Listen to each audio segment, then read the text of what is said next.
Good morning. So I woke up today really struck by the depth of truth of the new Barbie Mattel movie. So this would be a spoiler if you are wanting to watch the show. Skip this if you don't want anything revealed. But something that really struck me was how potent it is when someone is willing to speak their truth, whether it's because they've had enough or because they no longer feel like hiding, concealing these previously repressed parts of themselves. And it's really inspiring because in the movie, when one of the human women spoke her truth to the dolls, it allowed for the dolls who were in a trance state whereby for a while they forgot their power, and it was almost as though it was like they deflected, their own empowerment. What happened when the one human woman really spoke her truth in such a raw, primal, unfiltered way that almost looked like source was just flowing through her. She was a conduit of truth. One by one, the dolls surrounding her and the dolls that she spoke to were awakened out of their trance, and they were able to reconnect to their power. They were able to remember who they were before they were put in a trance, and also they were able to remember what they were here to do. And I feel like this is happening for our collective, whereby slowly or quickly we are all beginning to remember ourselves. We are beginning to remember, to reclaim the different fragments of ourselves. In Kashmir Shaivism, the symbol of the dancing Shiva speaks about hiding and concealing our wholeness. And our wholeness doesn't just include the parts of us that we don't appreciate or that we are ashamed of, but it also includes like our brightest light, our biggest gifts, and our power. So what I'm really inspired by is also witnessing how with the clients that I'm seeing, the women, the men that I am engaging with on a weekly basis,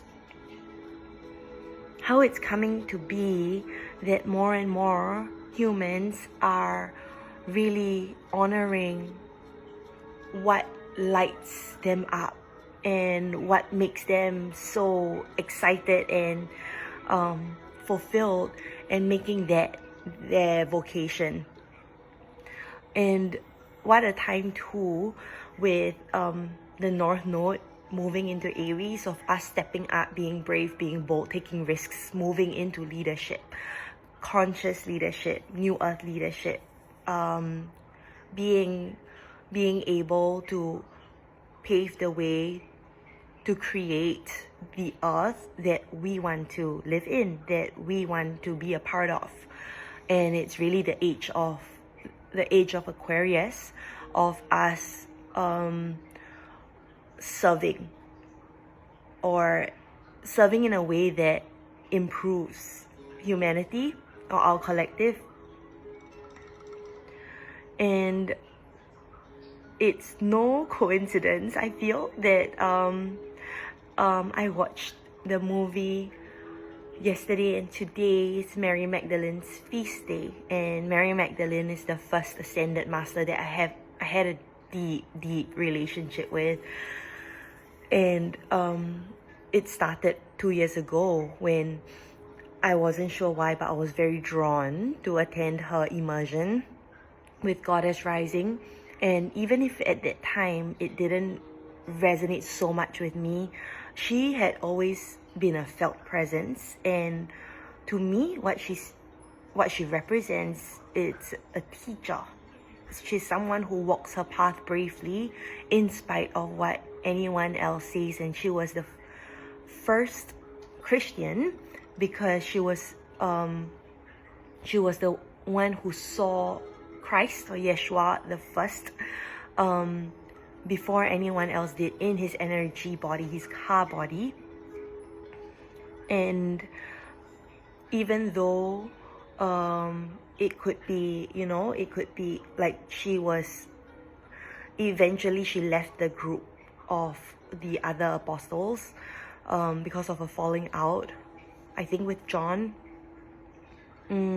She stood by her truth, and she was very adamant and fierce about what she truly believes in. And it reminds me of Lilith, of fleeing the oppressor and of not submitting anymore. So I feel like this is what's happening in our world, and it's really amazing how the Barbie movie encapsulated and expressed that story so intricately and so thoughtfully, and also how they shared that Barbie was created to empower women, and when Barbie entered the real world and saw that that wasn't true, it was heartbreaking for her, because I think it's like her bubble was burst, and she was able to see the world for how it really is. And also I think like the attachment, like I don't know if this would be considered like codependency, but how one partner didn't know who to be without the other partner. So like towards the end, when Ken was like, without you, I don't know who I am, it's Barbie and Ken. And there was a moment when Barbie said, you're Ken and I'm Barbie. It's not Barbie and Ken, it's Barbie and it's Ken. And that lifted him out of his trance of only existing because of Barbie, and that they were meant to be together. But it's like she gave him permission to be his own person. And I feel like this is the biggest contribution we can do for our partners, for the people around us, to recognize that yes, the soul of the relationship exists. When two people come together, there is a third, a transcendent function, and also just simply the soul of the relationship. And at the same time, the two people are still independent and interdependent.